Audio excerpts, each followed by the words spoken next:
Welcome into today's show, Saints fans. We're going to be discussing some trade candidates because I think that the Saints could be looking to add some draft capital, whether it's this year or in the future, maybe even clear up some cap space or just straight up improve and upgrade at certain positions on the field. But let's break it down. My name is Trace Gerard. Welcome into Saints Now.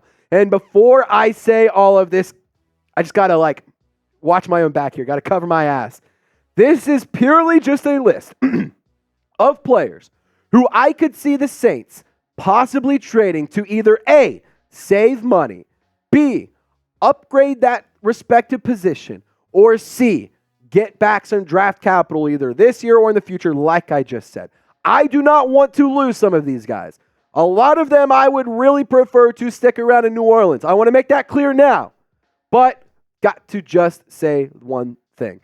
Also, quick reminder to join the squad. Subscribe for our offseason coverage because it's only ramping up, baby. The draft is just around the corner, and we will be live for the first round of the 2024 NFL Draft. So I encourage you to hit that big red sub button, lock us in, and join our family. That way you can get more Saints coverage all year round. Well, let's start off with the reason you probably clicked on this video, Alvin frickin' Kamara. AK-41 would save New Orleans about $11.7 million if traded post June 1. And he does have $7 million, just over $7 million in dead money. Now, I want to make this clear. You see this point? Again, I don't want to trade some of these players. Alvin Kamara is one that I do not want to trade. I think that bringing in Clint Kubiak and putting him in this offensive system, we finally have one that works and that caters towards his skill set. But the reality is he's one of the better trade pieces and one of the better things you could get, or one of the better players that you could trade to get some assets back. Now, in terms of the production over the last 4 years, the rushing numbers have dipped every single season. The rushing yards have gone down, even if it's by 1 yard since 2020. The receiving numbers up and down, left and right, it kind of just, it still to me isn't that great when you're dropping down from 750 plus yards to less than 500. That just says enough to me. Now, obviously, there was suspensions, there was injuries, there's all sorts of stuff that limited the amount of games he could play.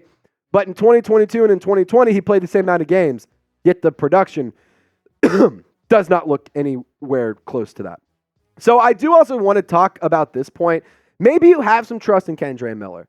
Maybe you have some faith in the former TCU Horned Frog. This guy is so special, and if he can stay healthy, I saw enough last season, especially in that game against the Falcons, where I have faith in this player. In my opinion, the two most impactful games he had, the Patriots game and the Week 18 game against Atlanta. He was special. He was spectacular. The big question, can he stay on the field and stay healthy? And if you can do all that, I think you have your immediate Alvin Kamara replacement in the locker room right now. So maybe that makes trading him away a little bit better and a little bit easier to do. Again, I'm not going to trade AK, though. But let's talk about the number 2 guy that I want to discuss, Taysom Hill. Now, if you were to trade him post June 1, you would save he would save New Orleans $10 million, but you'd have $5.8 million in dead money headed to Taysom Hill.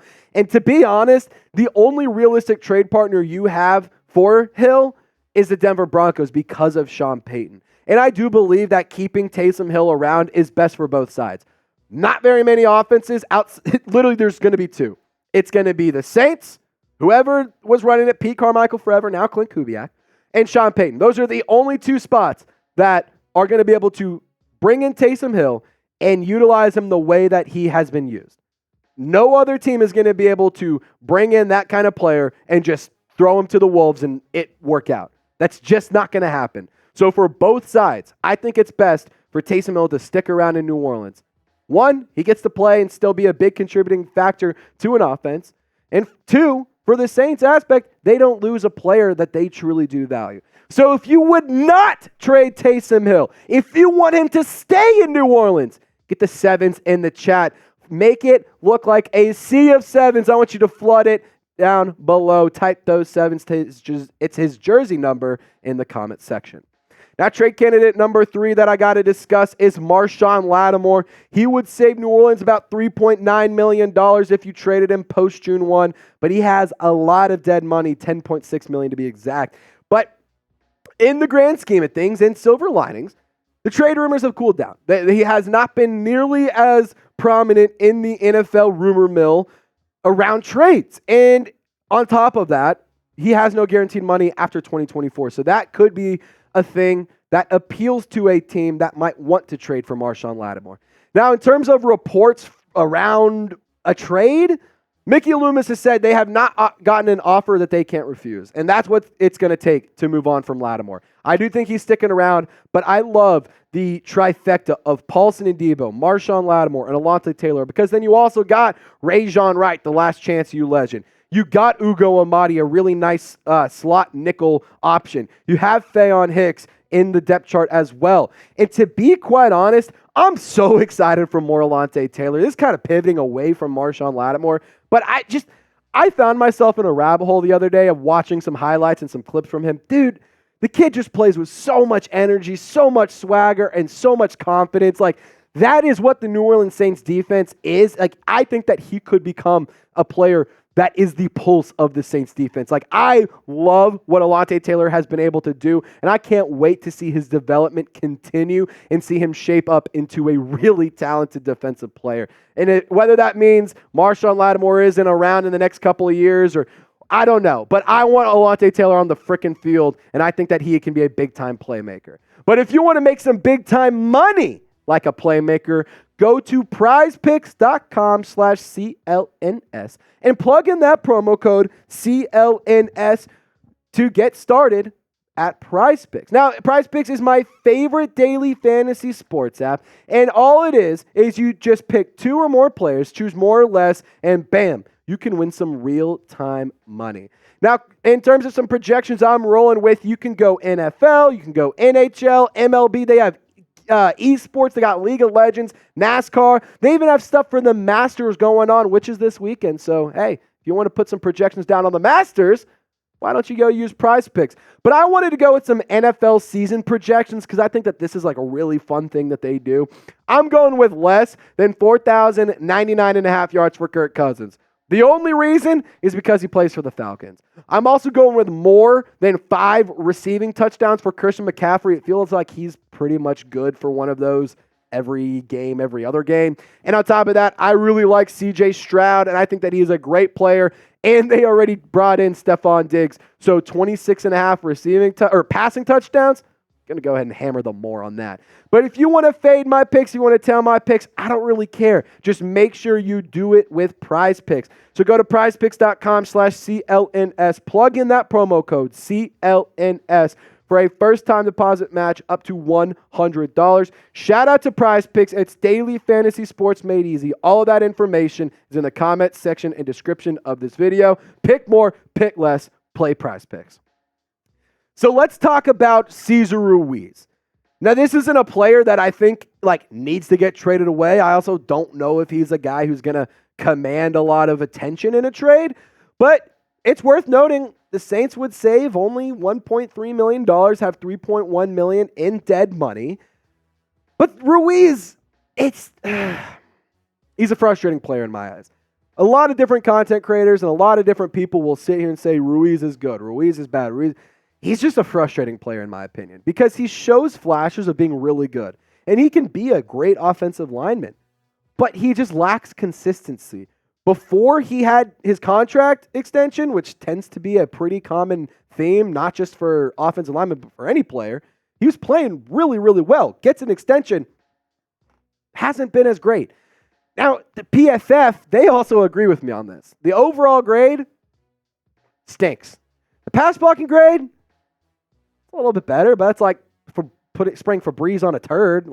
Still smells bad, but it's I guess a little bit better. The run blocking grade, no. I'm not even going to, absolutely not. 27 pressures allowed and 5 sacks and 2 hits. I'm not happy with what Cesar Ruiz has been able to do in terms of his production.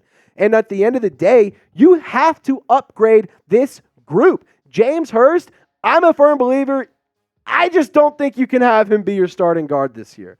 I don't think it's anything to do more than just the production and the I'm not a big fan of James Hurst being a starter. I like him as a rotational backup or as a secondary guy, but no, I don't need him starting. Cesar Ruiz, step it the F up, man. Trevor Penning, you were a first-round pick. Why don't you freaking act like it? Ryan Ramczyk, you get a pass because you're hurt and you're old, but you're really, really good at football still. Eric McCoy, you keep doing you, brother. You just keep doing you and keep playing your game because this shit is more than a game, and he's a special player, not on special teams, though. He is a special player and makes special plays. Thank you, brother.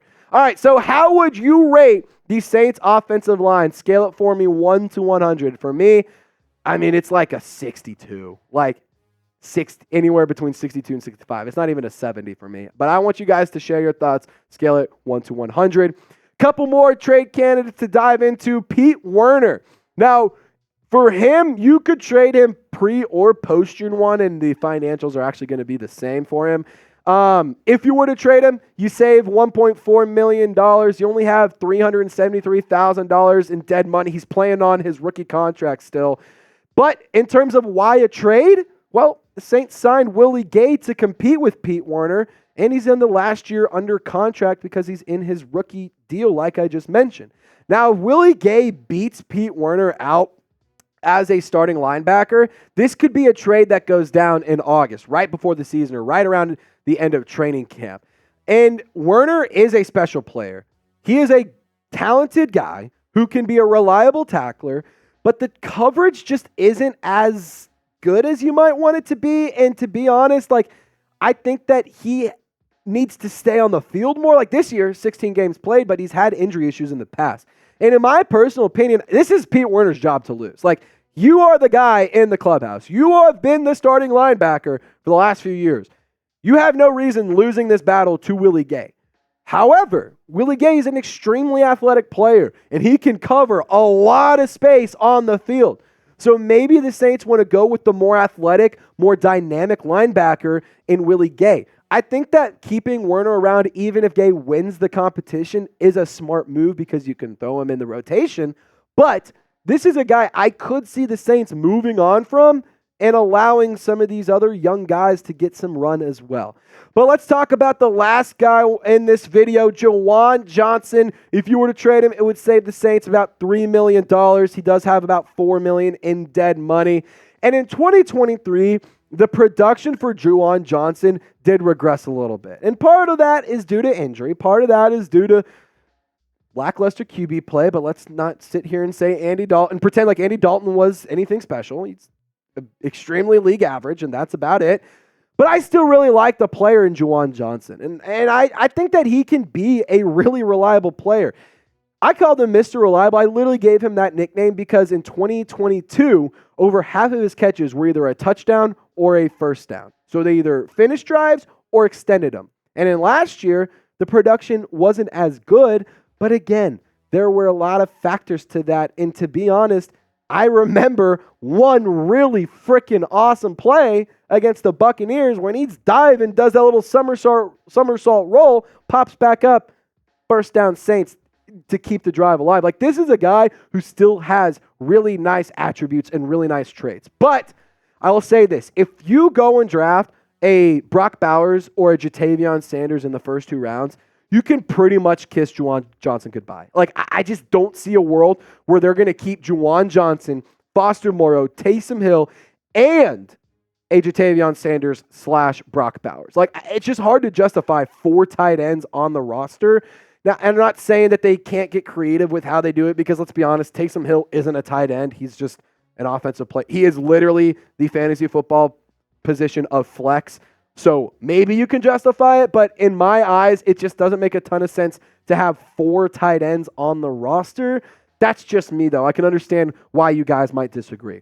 But just to recap here, the trade candidates we discussed in today's video: Alvin Kamara, Taysom Hill, Marshon Lattimore, Cesar Ruiz, Pete Werner, and Mr. Reliable, Juwan Johnson. Now, it's nothing personal. It's just business. So name a player that you would trade away. Give him his name in the comments section. And as always, Saints fans, y'all stay golden. We'll see you next time.